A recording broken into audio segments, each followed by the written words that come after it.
Em uma cética reportagem de primeira página intitulada A Babel de Línguas Estranhas, um repórter dos Estados Unidos afirmou: essas pessoas choram e ficam uivando todo dia e noite, correm, pulam, todas se sacodem, gritam com toda sua voz, giram em círculos, caem se sacudindo no chão coberto de serragem, chutando e rolando tudo sobre si. Alguns desmaiam e não se movem durante horas como se estivessem mortos. Essas pessoas parecem estar loucas, mentalmente perturbadas ou sob um feitiço. Elas afirmam estar cheias do Espírito. Elas têm um negro, caolho e iletrado como seu pregador, que fica de joelhos a maior parte do tempo, com a cabeça escondida entre as caixas de leite de madeira. Ele não fala muito, mas às vezes pode ser ouvido gritando: arrependei-vos. E ele acha que está fazendo isso. Eles cantam repetidamente a mesma canção, abre aspas, o Consolador chegou. Num outro período da história, nós também podemos ver, no século XVIII, ainda quando os Estados Unidos estava se tornando um país, quando Deus desceu sobre aquele lugar e as reuniões e os cultos, as pessoas elas se prendiam nas cadeiras, agarravam-se aos pilares da igreja com medo do mundo vindouro, do mundo espiritual. Aquilo era real para elas de tal maneira que afetava o físico delas. Elas ficavam sem vontade de ir embora do culto, né? O culto acabava e eles ficavam lá, parados, né? Como se realmente tivessem se tornado estátuas. Eles ficavam atônitos e coisas estranhas, semelhantes a essa, eram frequentes também ali naquelas reuniões. Nós também podemos ver manifestações como essas mencionadas nos cultos e nas reuniões pentecostais. Isso é motivo de dúvidas e de questionamentos por muitas pessoas. Bom, se você tem essas dúvidas e quer entender um pouquinho melhor desse assunto e o que um pregador do século XVIII tradicional tem a ver com toda essa discussão, então fica nesse vídeo porque ele está fora do normal. Fala pessoal, tudo bem? Eu sou Alisson Ricardo, esse é o canal de teologia, o Arauto Pentecostal. Se você achou até aqui que os relatos antes da vinheta se tratavam de um culto qualquer, de uma igrejinha no canto de uma vila, você está equivocado. Eu mencionei, na verdade, dois dos grandes principais avivamentos da igreja ao longo da história que nós tivemos. O primeiro que eu mencionei, quando menciona o pregador caolho, eu estava falando ali de William Seymour, o responsável pelas reuniões na Rua Azusa, onde tivemos o avivamento conhecido como o Avivamento da Rua Azusa, onde o pentecostalismo se espalhou dali para o mundo todo e continua crescendo até hoje e gerando frutos. O outro é um grande avivamento conhecido principalmente pela figura de Jonathan Edwards, onde Deus desceu de maneira grandiosa também. Na verdade, sempre que Deus vem sobre a igreja de maneira especial, nos moldes, por exemplo, do Novo Testamento, o nosso ser como um todo é tocado e as nossas afeições, as nossas emoções são tocadas e nós temos que reagir. Quando Deus nos toca, é impossível que permaneçamos imóveis e desde que isso acontece, essas manifestações estranhas podem ou não acontecer. Perceba aqui que nós não estamos falando de igrejas entregues ao emocionalismo, a uma ênfase desequilibrada, a uma ênfase desproporcional nas experiências, a um desenfoque na palavra, a um abandono, a negação das escrituras. Muito pelo contrário, nós estamos falando de igrejas centradas na palavra de Deus, focadas e equilibradas, que, porém, em dados momentos, acabam presenciando manifestações estranhas e um pouco atípicas para nós. Então, como entendemos isso? Bom, em primeiro lugar, a gente precisa entender que a nossa fé ela não é meramente racional. Nós não adoramos a Deus apenas com a razão, apenas com o pensamento. Quando nós olhamos para a ordem, para o mandamento, para o grande e principal mandamento das Escrituras, que é amar a Deus sobre todas as coisas, ele nos ensina que devemos amá-lo com toda a nossa mente, com todo o nosso ser, com todos os nossos esforços. Ali o amor precisa ser integral. Nós não amamos a Deus apenas com a nossa razão, mas nós entregamos completamente tudo o que nós somos em direção a amá-lo. Bom, percebe aqui que as emoções elas estão envolvidas e elas precisam estar envolvidas. Em segundo lugar, emoção é aquilo que nos move. Você percebe que se a gente gosta de algo, a gente se move em direção àquilo. E se a gente odeia algo ou não gosta de algo, a gente dá um passo para trás e se distancia daquele objeto. Então, quando a gente para pensar no que Jonathan Edwards, por exemplo, colocou no seu tratado sobre afeições religiosas, ele mesmo afirma que a religião cristã, a nossa fé, ela é fundamentada em santas emoções ou afeições que Deus coloca em nós, que o Espírito produz em nós. Perceba que o gozo, a alegria, a afeição a Deus, a vontade que nos move em direção a Deus. Ao passo que, por exemplo, o pesar pelo pecado, a tristeza e o ódio, que são emoções em relação ao pecado, nos afastam dele.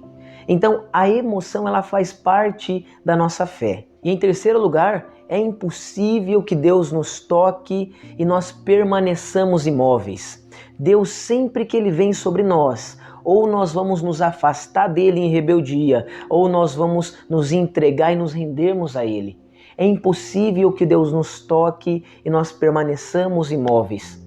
É bem verdade que alguns pregadores ensinam isso, que as nossas pregações precisam afetar as emoções das pessoas. Na verdade, eles falam com outras linguagens. As pregações precisam entrar pelos ouvidos e descer para o coração.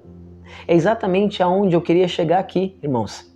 As pregações e a fala, se ela não toca as emoções, percebe que a pessoa ela permanece apática, ela permanece imóvel.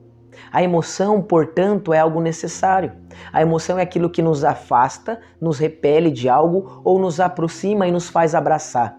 A emoção, portanto, e repito, faz parte da vida cristã. O problema em questão, então, não é se a emoção faz ou não parte da nossa vida cristã.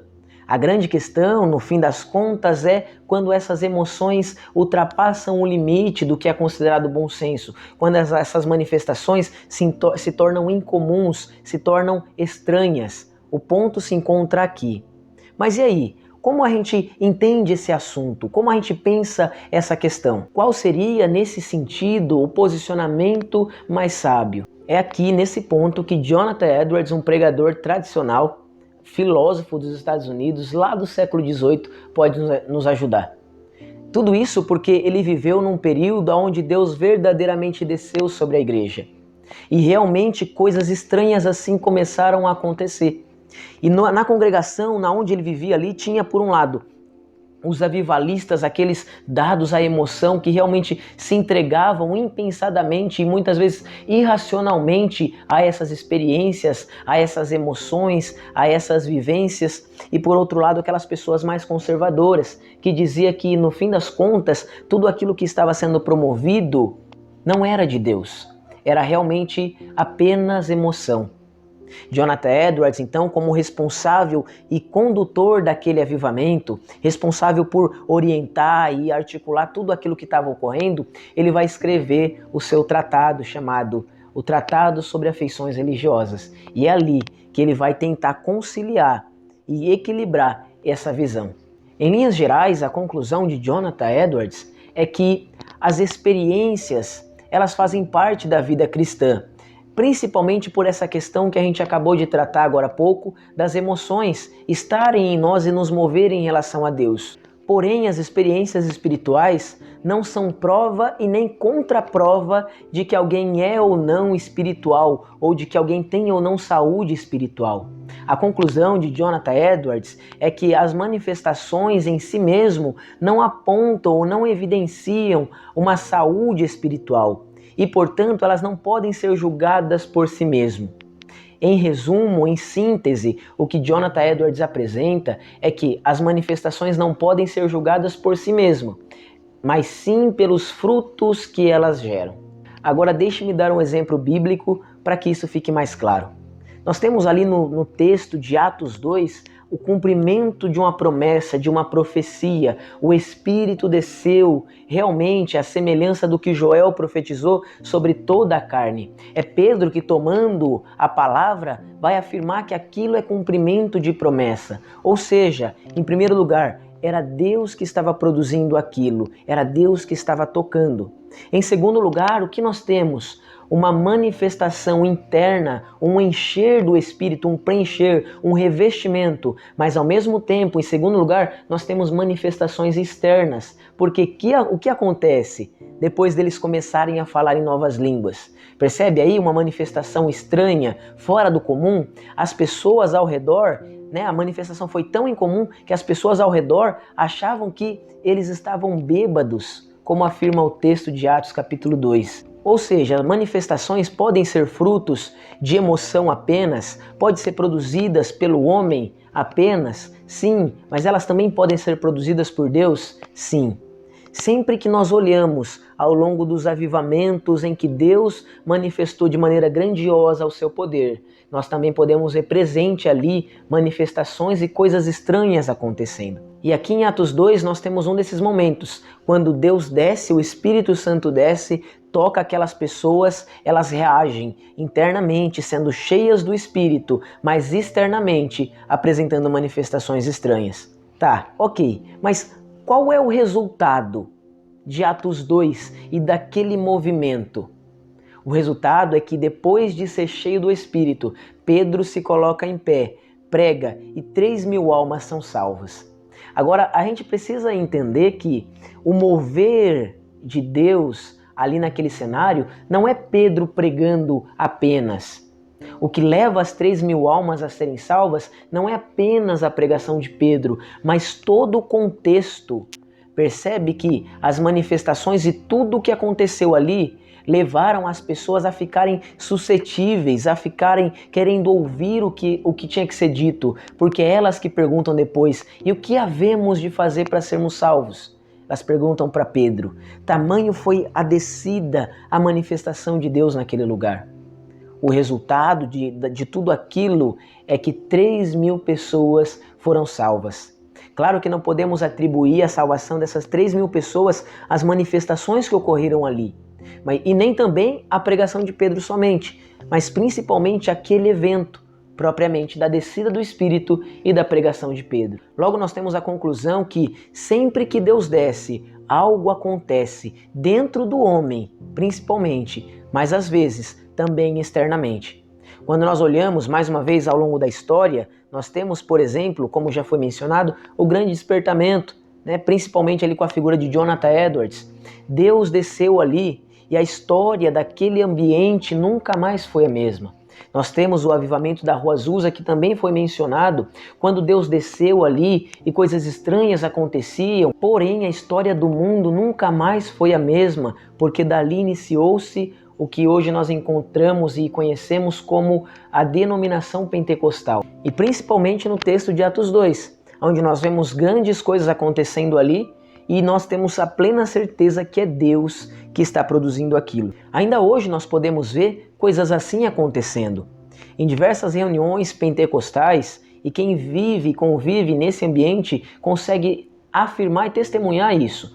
Pessoas que caem sob o poder da oração, mas levantam curadas. Pessoas que caem com traumas, com tristezas, com mágoas, com coisas dentro de si, coisas muito ruins, e levantam como se aquilo não mais afetasse elas, levantam curadas. Cegos, que passam a enxergar e assim por diante. Deus ainda cura, ainda opera, Deus ainda faz milagres. E sempre que Deus está operando de maneira grandiosa, muitas vezes a gente acaba vendo manifestações estranhas. Isso não significa que não exista exageros, que não exista ênfases desproporcionais, que não existam equívocos. Mas qual é a maneira mais sábia de entender tudo isso? Da próxima vez que você ver e encontrar, se deparar com manifestações estranhas, ao invés de se precipitar julgando, ore a Deus primeiro para que Ele sonde o seu coração. E em segundo lugar, peça para que Ele produza frutos através daquilo, para que naquele momento de emoção que aquela pessoa está vivendo, que aquilo possa renovar a alma dela, que aquilo possa alegrá-la realmente e aumentar a fé dela. Toda vez que nós vemos alguém entusiasmado, que a gente não se escandalize, afinal de contas, a nossa fé, ela é baseada em santas emoções. A alegria do espírito, o gozo, a paz, percebe? As emoções, elas precisam estar em nós. e elas precisam estar em nós em direção a Deus, porque isso é que o alegra, isso é o que o deixa feliz, com certeza, que nós estejamos felizes com Ele e as nossas emoções estejam voltadas para Ele. Bom, é claro que nós temos muito mais para tratar, muitos assuntos interessantes. Tenho desejo de falar, por exemplo, a respeito da relevância do pentecostalismo e da fé pentecostal e da influência e do impacto que a fé pentecostal teve, por exemplo, no contexto do avivamento da Rua Azusa-Li. E há tantos outros temas ainda para abordarmos aqui. Se você tem gostado do conteúdo, acompanhado o canal, eu convido você para continuar acompanhando, a convidar outras pessoas para acompanhar e para, se não ainda está inscrito no canal, se inscrever, curtir e também compartilhar esse conteúdo. Que Deus abençoe a sua vida e até o próximo vídeo. Um abração, até lá!